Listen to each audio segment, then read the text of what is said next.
Good evening everyone. कैसे हो आप सभी लोग? जल्दी से सभी लोग लाइव आ जाओ और स्टार्ट किया जाए पॉलिटी की नेक्स्ट क्लास को। और आज हमें एक बहुत इंपॉर्टेंट टॉपिक पढ़ना है, तो जल्दी से सब लोग लाइव आ जाइए और स्टार्ट किया जाए इस सेशन को। पॉलिटी की नेक्स्ट क्लास लगभग ये 42 क्लास है, 42 लेक्चर है पॉलिटी का, और लगभग 50% से ज़्यादा एबव 70-75% पॉलिटी समाप्त हो चुकी है और कुछ मेजर पार्ट बचा हुआ है।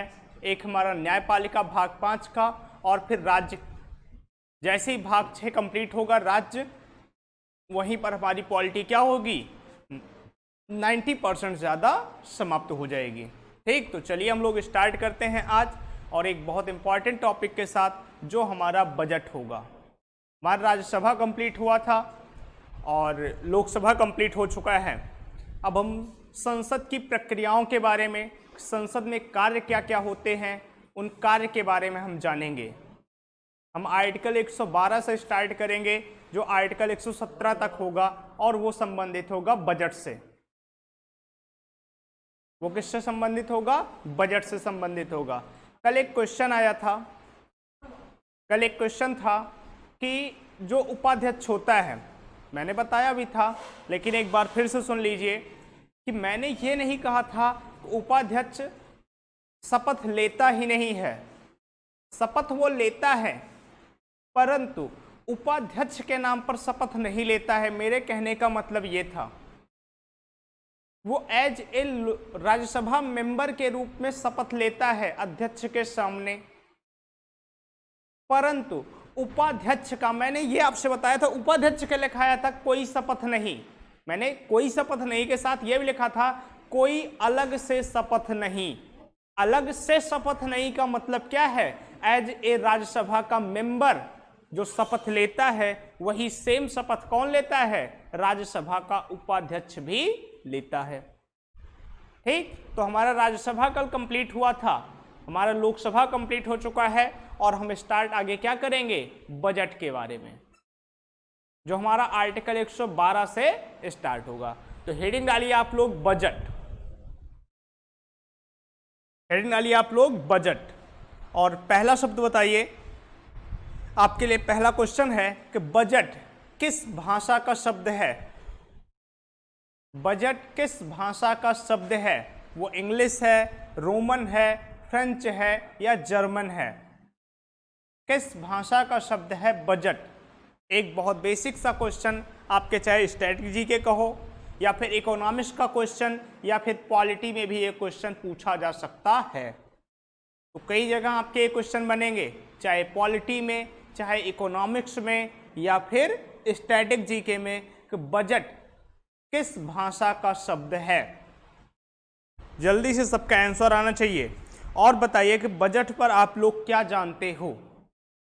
बजट पर आप लोग क्या जानते हो, आप इसे बतलाइए। चलिए बताइए, बजट किस भाषा का शब्द है? जर्मन है, फ्रेंच है, रोमन है या इंग्लिश है? तो बिल्कुल सही हो आप सभी लोग। कुछ लोगों का आंसर बिल्कुल करेक्ट आया है, और वो क्या होगा? फ्रेंच होगा। बजट एक फ्रेंच शब्द है। वेट करिएगा आप लोग, बस 1 मिनट, कहीं जाइएगा मत।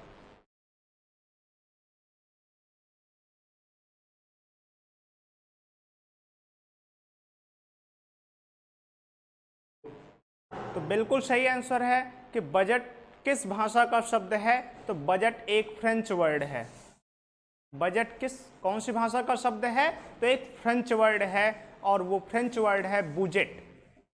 वो फ्रेंच वर्ड है क्या? बुजेट। तो आप पहला पॉइंट लिखिएगा कि बजट एक फ्रेंच शब्द है। आप पहला पॉइंट लिखिएगा, बजट कौन सा शब्द है? एक फ्रेंच शब्द है, फ्रेंच वर्ड, और वो वर्ड है बुजेट। ठीक, अगर हिंदी में हम लोग लिखें, एक फ्रेंच वर्ड है बुजेट, और बुजेट का ही से ही निकला है क्या, बजट शब्द निकला है। और यदि इसके अनुवाद की बात करें, इसका अर्थ होता है चमड़े का थैला। इसका अर्थ होता है चमड़े का थैला। अब एक बहुत बेसिक बात आती है, एक क्वेश्चन भी पूछा जाता है और हम आपसे पूछेंगे बहुत नॉर्मल सा क्वेश्चन कि बजट हमारे संविधान के किस आर्टिकल में है। तो आप सब जानते होंगे वो आर्टिकल है आर्टिकल 112, वो आर्टिकल 112। परंतु एक बात अच्छे से आप लोग जान लो कि बजट शब्द हमारे संविधान में कहीं भी वर्णित नहीं है। बजट शब्द हमारे पूरे संविधान में कहीं भी वर्णित नहीं है। फिर आप कहोगे कि सर फिर बजट क्या है, फिर आर्टिकल 112 में क्या बतलाया गया है। तो आप ये बात जान लो कि आर्टिकल 112 में जो कहा गया है वो बजट शब्द नहीं लिखा गया है, वहां पर बजट शब्द नहीं लिखा गया है। तो फिर वहां पर लिखा क्या गया है, वहां पर क्या लिखा गया है। तो वहां लिखा है वार्षिक वित्तीय विवरण। वार्षिक वित्तीय विवरण को ही क्या कहते हैं, हम लोग आम भाषा में बजट कहते हैं। तो बजट शब्द हमारे पूरे संविधान में कहीं भी वर्णित नहीं है, इस बात को आप लोग अच्छे से नोट कर लीजिएगा। आर्टिकल 112 में जो लिखा गया है वो लिखा गया है वार्षिक वित्तीय विवरण, जिसे हम लोग आम बोलचाल की भाषा में ही क्या कहते हैं, बजट कहते हैं। ठीक, और यहीं से हमारा स्टार्ट होता है बजट। लेकिन इससे पहले हम लोग कुछ फैक्ट लिख लेते हैं बजट के बारे में। ठीक, हम भी सीधे आर्टिकल 112 पे नहीं जा रहे हैं, उससे पहले हम क्या लिखेंगे, कुछ फैक्ट लिखेंगे जो डायरेक्टली आपके एग्जाम में पूछे जाते हैं। वो पॉलिटी में भी पूछा जाता है, स्टैटिक जीके में भी पूछा जाएगा, और इकोनॉमिक्स का तो सब्जेक्ट ही सब्जेक्ट है। ठीक, चलिए पहला पॉइंट आप लोग लिखिएगा। इसमें पहला पॉइंट लिखिएगा, बजट शब्द संविधान में वर्णित नहीं है। आप पहला पॉइंट लिखिएगा, अभी हम आर्टिकल नहीं बता रहे हैं, लिखिएगा बजट शब्द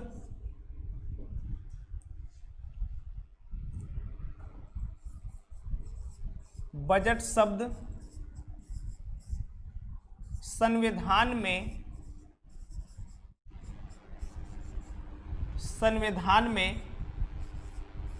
वर्णित नहीं है। संविधान में वर्णित नहीं है क्या, बजट शब्द। अगला पॉइंट लिखिएगा, लिखिए इसे संविधान में वार्षिक वित्तीय विवरण, इसे संविधान में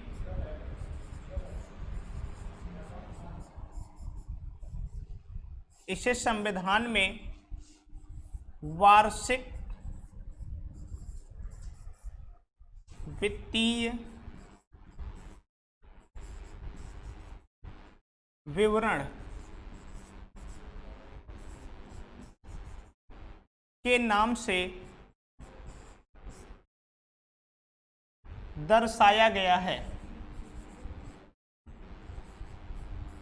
या बतलाया गया है। ठीक, मैंने आपको यही बताया कि बजट शब्द जो है एक फ्रेंच भाषा का शब्द है, ठीक, जिसका अर्थ होता है, और वो शब्द होता है बुजेट, और जिसका अर्थ होता है चमड़े का थैला। फिर हमने बताया कि बजट हमारे संविधान में यह शब्द कहीं पर वर्णित नहीं है। ठीक, और बजट के स्थान पर जो शब्द हमारे संविधान में लिया गया है वो शब्द है वार्षिक वित्तीय विवरण।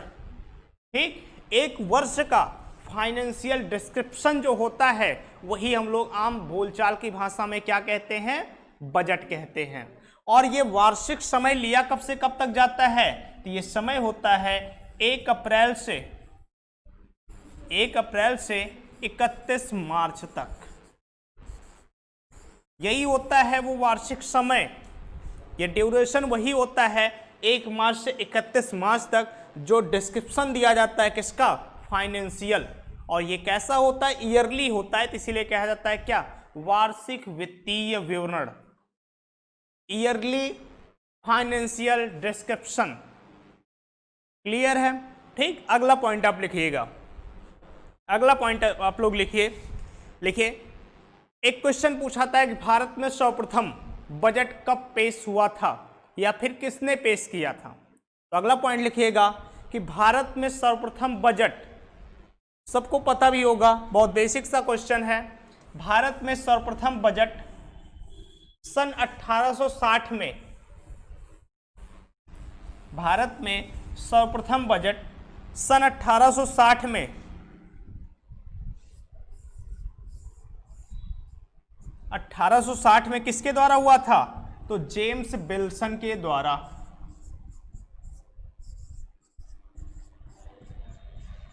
जेम्स विल्सन के द्वारा सबसे पहली बार भारत में बजट पेश हुआ था। यह भी डायरेक्ट आपको क्या पूछा जाता है? फैक्ट पूछा जाता है। यदि ये पूछा गया क्वेश्चन, आपको इतिहास का एक क्वेश्चन बना दें कि इस समय या भारत में जब सबसे पहली बार बजट पेश हुआ था तो उसमें भारत का वायसराय कौन था? उस टाइम पर भारत का वायसराय कौन था? आपसे अगर ये क्वेश्चन पूछ लिया गया तो आप क्या करोगे बताइए। 1860 में जब पहली बार भारत में बजट पेश किया गया तो उस समय भारत का वायसराय कौन हो सकता है? थोड़ा याद करो, आप बहुत अच्छे से बतला दोगे। 1860 लिखा है तो इसका मतलब है ये क्रांति के आसपास का समय है। 1857 की क्रांति के आसपास का समय है। और याद करिए 1857 की क्रांति के समय देश का वायसराय कौन था? वायसराय कौन था? लॉर्ड कैनिंग था। तो किसके शासनकाल में हुआ था? ये हुआ था लॉर्ड कैनिंग के काल में, के काल में हुआ था क्या? पहली बार भारत में बजट पेश किया गया था। इसके बाद आप सबको मैंने पॉलिटी में एक चीज पहले भी पढ़ाया था, सन 1892 में क्या हुआ था? बजट से ही संबंधित एक क्वेश्चन मैंने कराया था जब मैंने पढ़ाया था संवैधानिक विकास। और संवैधानिक विकास में मैंने सन 1892 में आया था भारत परिषद अधिनियम। याद करिए, मैंने आपको बताया था भारत परिषद अधिनियम, याद है?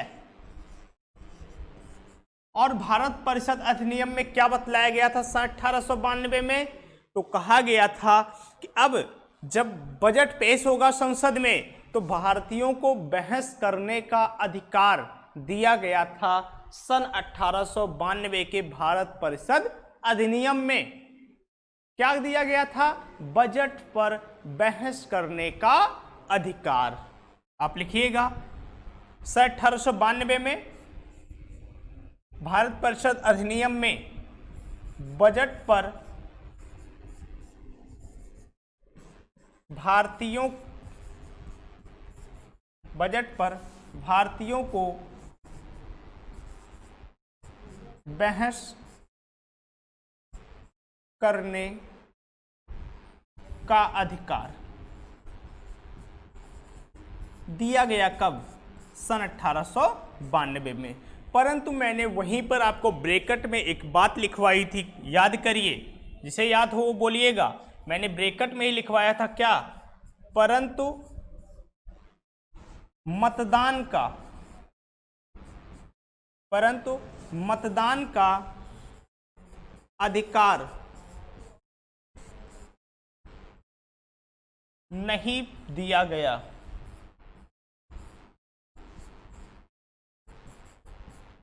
चीजों को समझिएगा, मतदान का अधिकार नहीं दिया गया था सन 1892 के भारत परिषद अधिनियम में। तो दिया क्या गया था कि केवल अब जब बजट आएगा संसद में तो बजट पर जब बहस होगी तो बहस में भारतीय भी शामिल हो सकेंगे, ऐसा एक अधिकार दिया गया, राइट दिया गया इंडियंस को भी।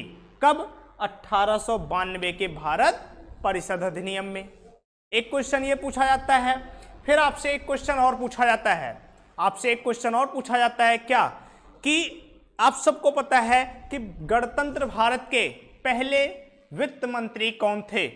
गणतंत्र भारत के पूछा है मैंने, या उसके पहले एक डेट वाइज चले, सीरियल वाइज। तो आप सबको पता है कि 1921 में सन 1921 में एक कमेटी बनी थी। अभी हम गणतंत्र भारत नहीं पहुंचते हैं, एक सीक्वेंस में चलते हैं, तो एक वर्ष आएगा सन 1921, और सन 1921 में एक कमेटी बनी थी जिसका नाम था एकवर्थ कमेटी। एकवर्थ कमेटी, ए मतलब एक वाला, एकवर्थ कमेटी। और एकवर्थ कमेटी ने क्या कहा? एकवर्थ कमेटी ने सुझाव दिया कि जो आम बजट और रेल बजट होता है इसे क्या कर दिया जाए? अलग अलग कर दिया जाए। ये कहा था किसने? एकवर्थ कमेटी ने कहा था। और फिर 1924 में इस बात को अप्लाई कर दिया गया और रेल बजट और आम बजट दोनों अलग अलग समय पर आने लगे। फरवरी के तीसरे सप्ताह में पहले रेल बजट आता था और फरवरी के फिर अंतिम सप्ताह में आम बजट आता था। परंतु वर्ष 2017 में जो अपनी एनडीए की गवर्नमेंट थी, तो एनडीए की गवर्नमेंट वर्ष 2017 में किया गया कि अब पुनः इतिहास को बदला गया। एकवर्थ कमेटी ने जो सुझाव दिया था उसे खारिज करते हुए आम बजट और रेल बजट को एक समय पर आना पुनः शुरू कर दिया गया। अब वर्ष 2017 से रेल बजट और आम बजट दोनों एक ही समय पर एक ही दिन आने लगा है। तो ये वर्तमान है, लेकिन हमें इतिहास भी जानना चाहिए। तो लिखिएगा वर्ष 1921, जैसे आपने 1860 लिखा, 1892 लिखा, तो ऐसे आप लिखिए वर्ष 1921। इसे हम इरेज कर रहे हैं, जिसे वैसे बहुत ज़्यादा टॉपिक नहीं है, जिसे तब भी स्क्रीनशॉट लेना हो आप स्क्रीनशॉट ले सकते हो। ठीक, चलिए अगली डेट आप लोग लिखिएगा 1921।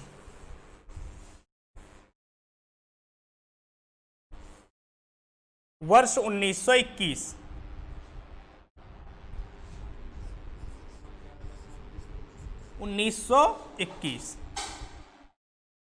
1921 में क्या हुआ?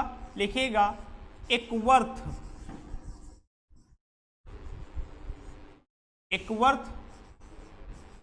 कमेटी के सुझाव पर और डेट लिखिएगा वर्ष 1924। वर्ष 1924, और वर्ष 1924 में सुझाव पर हुआ क्या? रेल बजट तथा आम बजट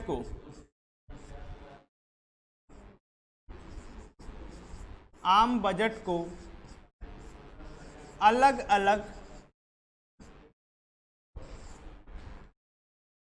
अलग करके पेश किया जाने लगा।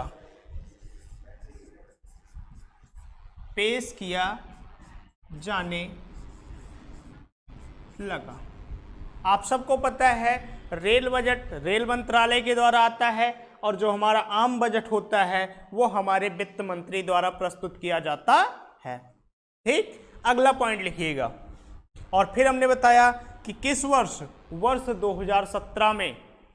2017 में एकवर्थ कमेटी ने जो सुझाव दिया था इन दोनों बजट को अलग अलग समय पर लाया जाए, वो क्या कर दिया गया? खारिज कर दिया गया। वर्ष लिखिए वर्ष 2017। वर्ष 2017, और लिखिएगा पॉइंट आम बजट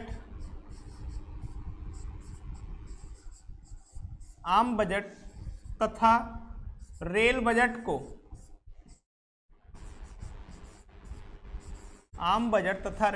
को पुनः एक ही समय पर, या पुनः एक साथ लिखिए, पुनः एक साथ पेश किया जाने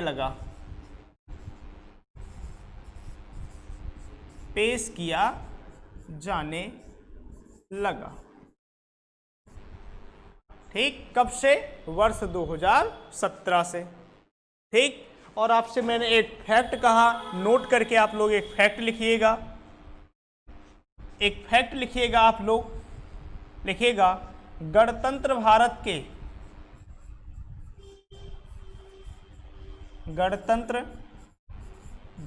के प्रथम वित्त मंत्री, आप सबको वैसे नाम पता भी होगा इनका, आप लोगों ने इकोनॉमिक्स से बहुत अच्छे से पढ़ा भी होगा, आपके अपने सर से, आपके अखिलेश सर से आपने इकोनॉमिक्स बहुत अच्छे से पढ़ा होगा और बजट को बहुत अच्छे से समझा भी होगा। मैं यहाँ पर आपको केवल आर्टिकल्स बताऊंगा, जो आर्टिकल 112 है, आर्टिकल 113 है, आर्टिकल 114, 15, 16 और 17। ठीक, कौन थे पहले मंत्री? आप सबको पता होगा, बहुत फेमस नाम है और वो नाम था जॉन मथाई। जॉन मथाई वो व्यक्ति थे जिन्होंने सबसे पहले क्या बना था? भारत का वित्त मंत्री बना था। कौन? जॉन मथाई। ठीक, चलिए अब आप लिखिएगा अपने आर्टिकल्स को, जो आपके आर्टिकल्स हैं आर्टिकल 112 से आर्टिकल 117 तक। ठीक, चलिए क्वेश्चन यहां से या तो ये फैक्ट पूछे जाते हैं आपसे, सीधे सीधे आपसे ये फैक्ट पूछे जाते हैं, या फिर पूछे जाएंगे वो आर्टिकल्स पूछे जाते हैं। पॉलिटी में, इकोनॉमिक्स में आपसे परिभाषाएं या फिर वो सारी चीजें और पूछी जाती हैं जो अदर पार्ट होंगे। ठीक, तो मैं कोशिश करूंगा कि इकोनॉमिक्स से बचूं। ठीक, हमने बताया बजट कहां से कहां तक है, तो आर्टिकल 112 से 117 तक। आर्टिकल 112 से 117 तक।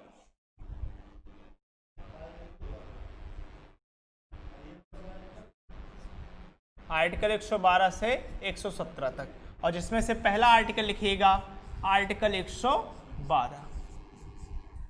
ठीक, और मैंने बताया कि आर्टिकल 112 में ही आप लोग क्या पढ़ते हैं? बजट पढ़ते हैं, लेकिन हम बजट नहीं लिखेंगे। हम आर्टिकल 112 में आपको बजट नहीं बताएंगे, बजट की जगह वो शब्द बताएंगे जो संविधान में लिखा है। और संविधान में क्या लिखा है आप सबको पता है, वहां पर लिखा है वार्षिक वित्तीय विवरण। लिखिए आर्टिकल 112, वार्षिक वित्तीय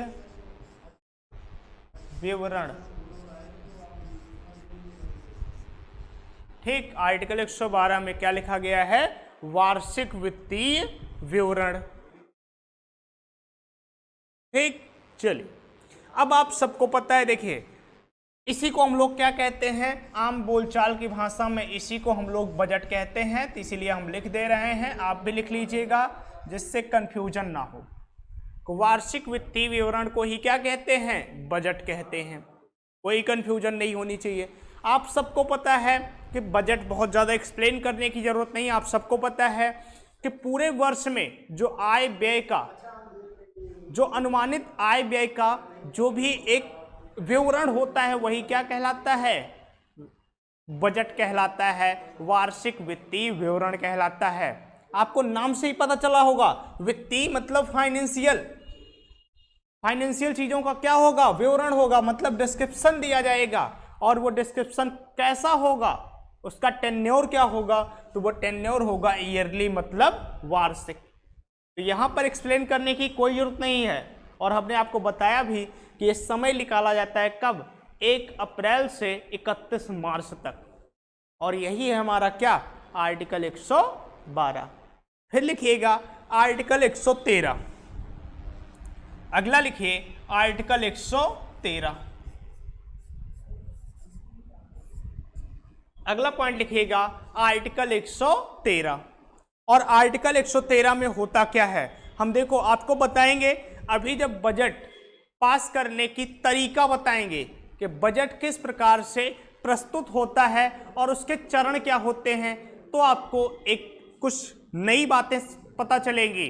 ठीक, लेकिन अभी आर्टिकल 113 आप लिखिएगा और आर्टिकल 113 में लिखिएगा अनुदानों की मांग। अनुदानों की मांग, हम पहले पूरा आर्टिकल लिखा दे रहे हैं, फिर आपको बताते हैं कि जब बजट पास होता है तो पूरी प्रक्रिया क्या होती है। अनुदानों की मांग किसमें है? आर्टिकल 113 में है। अब देखो यहां से एक सीधे एक फैक्ट पूछा जाता है, अनुदानों की मांग में एक फैक्ट पूछा जाता है, पूछा यह जाता है कि आम बजट में अनुदानों की मांग कितनी होती है, या फिर रेल बजट में अनुदानों की मांग कितनी होती है, यह आपसे पूछा जाता है। यह आर्टिकल 113 में लिखा गया है। क्या? अनुदानों के बारे में। किसके बारे में? अनुदानों के बारे में बतलाया गया है। किस आर्टिकल में? तो आर्टिकल 113 में। और कहा गया है कि अनुदान, जो दो प्रकार के बजट आते हैं, जो एक आपका आम बजट होता है जो नागरिकों के लिए होता है, ठीक, वित्त मंत्री लेकर आता है, और दूसरा रेल मंत्रालय के तहत आता है। किसके लिए? रेलवे के लिए, ठीक, रेलवे कार्य के लिए, संपादन के लिए। तो दोनों में जो अनुदानों की मांग होती है वो आप नोट डाउन करिएगा, और सीधे सीधे फैक्ट पूछा जाता है ये। तो आम बजट में कुल 100 कितने होते हैं? 9 होते हैं। कुल 109 मांगे होती हैं। किसमें? आम बजट में। कुल कितनी मांग होती है? 109 मांग होती है। और रेल बजट में कुल कितनी मांग होती है? तो 32 मांग होती है। 32 प्रकार के अनुदान होते हैं, ठीक। अब 109 में जो 109 होगा ये भी दो भागों में बटा होता है। एक होता है नागरिकों के लिए, एक होता है नागरिकों के लिए, और नागरिकों के लिए होता है 103 मांग। नागरिकों के लिए कितना होता है? 103। और दूसरा होता है क्या? सैनिकों के लिए। यही पूछा जाता है, और ये होता है 6 मांग।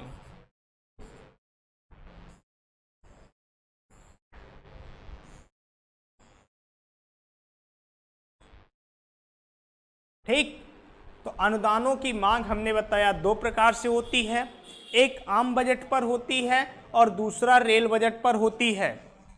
आम बजट में कुल मांगों की संख्या होती है 109, और 109 में 103 होता है नागरिकों से संबंधित, और 6 होता है किससे संबंधित? सैनिकों के खर्च से संबंधित होता है।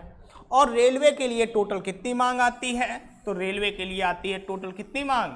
32 मांग आती है रेलवे के लिए, और आम बजट के लिए कितना आता है? 109 आता है। यहां तक आपने नोट किया होगा। फिर हम आपको इरेज करें इसे, फिर इन पॉइंट्स को इरेज करते हैं, और फिर अगला लिखते हैं आर्टिकल 114। लिखिएगा आर्टिकल 114। आप अगर इसे स्क्रीनशॉट लेना चाहें तो स्क्रीनशॉट ले लीजिए।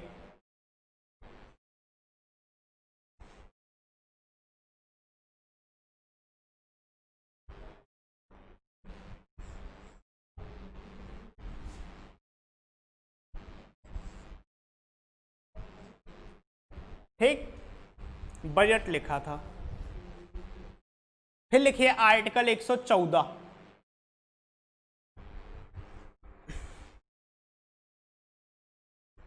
लिखिए आर्टिकल 114।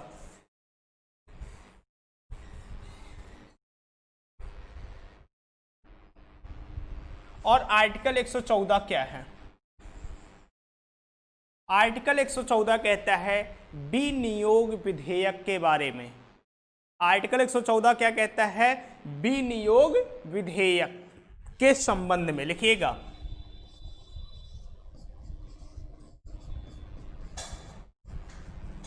विनियोग विधेयक के संदर्भ में।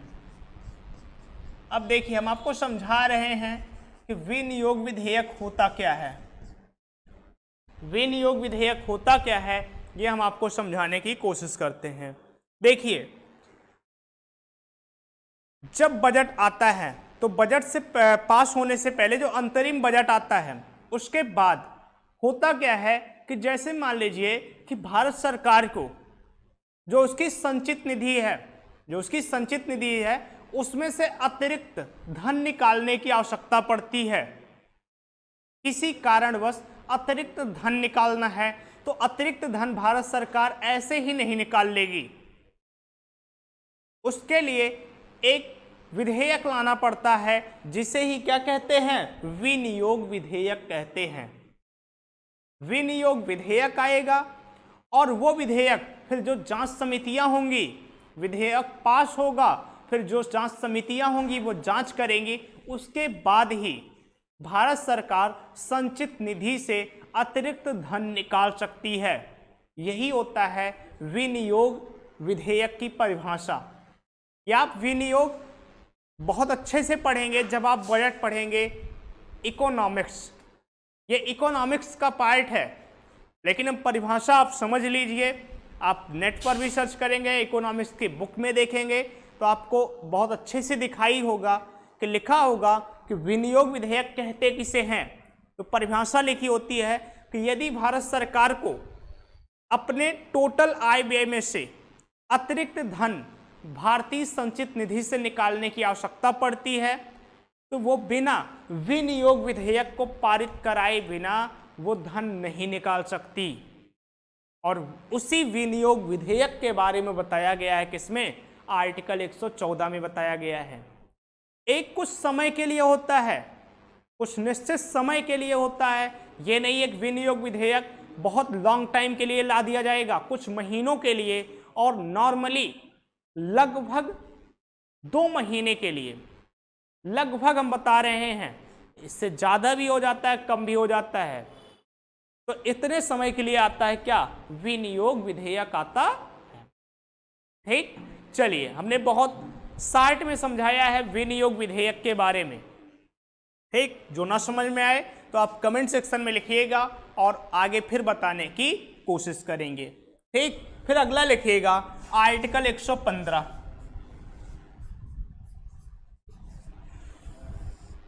आर्टिकल 115, आर्टिकल 115 लिखिएगा। आर्टिकल 115 में क्या है, आर्टिकल 115 में लिखिएगा अनुदान अनुपूरक। आर्टिकल 115 लिखिएगा अनुदान अनुपूरक। अनुदान अनुपूरक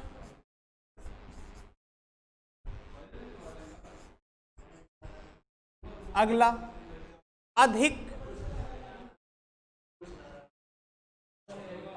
अनुपूरक अनुदान लिखना था, उल्टा लिखे हैं।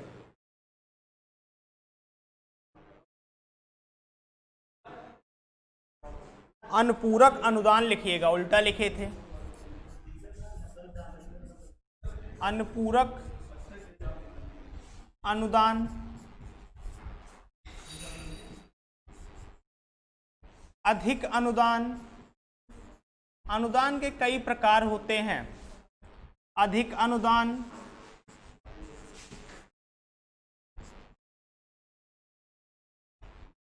कॉमा अतिरिक्त अनुदान, अतिरिक्त अनुदान। ठीक, इन सब के बारे में बतलाया गया है किसमें, आर्टिकल 115 में बतलाया गया है। और फिर आर्टिकल 116 भी नोट कर लीजिए, फिर आपको एक्सप्लेन करते हैं इसमें से कुछ। आर्टिकल 116 में लिखा गया है किसके बारे में, लेखानुदान, लेखानुदान और प्रत्ययानुदान,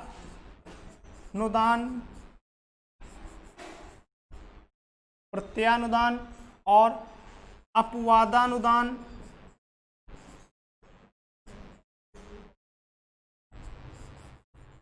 अपवादानुदान के संबंध में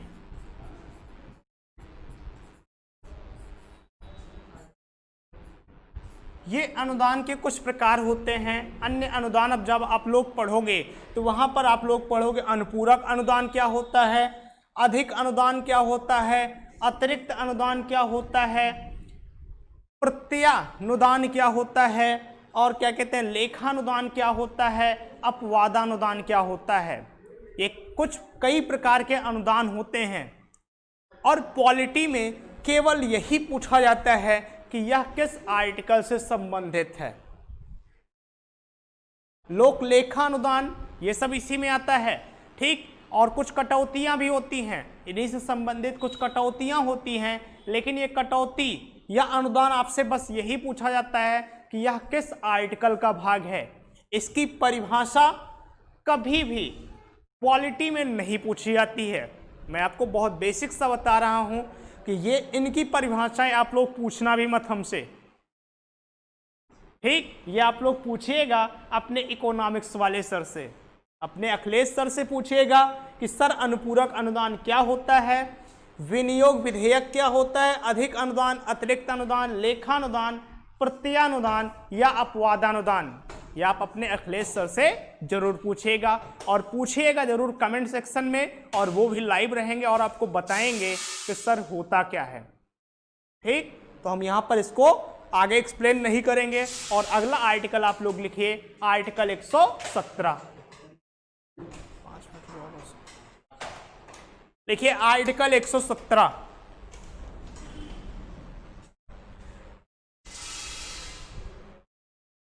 आर्टिकल 117 लिखिए, बस यही लास्ट आर्टिकल होगा। कुछ रीजन बस क्लास थोड़ा पहले ऑफ होगी, कुछ वर्क हो रहा है यहाँ पर, तो वॉइस आएगी आपको, इसी लिखिएगा आर्टिकल 117 और लिखिएगा वित्त विधेयक के संदर्भ में।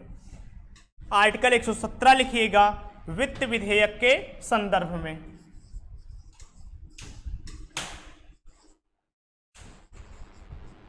वित्त विधेयक के संदर्भ में,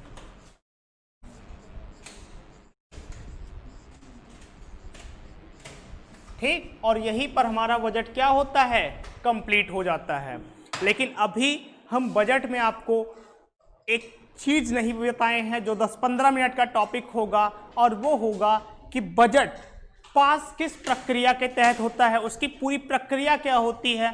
प्रस्तुतिकरण आता है, मतदान होता है, बहस होता है, जो आम बहस होता है, बजट भाषण होता है, ये सब आपको प्रक्रिया बता देंगे। 6 प्रकार से प्रक्रिया होती है और आपका बजट टॉपिक क्या हो जाएगा, कंप्लीट हो जाएगा। तो यहाँ पर हमने बात की है केवल किसके बारे में, आर्टिकल्स के बारे में, और सीधे सीधे आर्टिकल ही पूछा भी जाता है आपके एग्जाम में, आर्टिकल 112 से लेकर आर्टिकल 117 तक, ठीक। चलिए कल हम फिर मिलेंगे और आर्टिकल 118 को कंप्लीट करेंगे, प्रक्रिया को कंप्लीट करेंगे। तो फिर तब तक आप लोग इंतजार करिए और अपने घर पे क्या रहिए, घर पे रहिए और सुरक्षित रहिए। Good night, take care.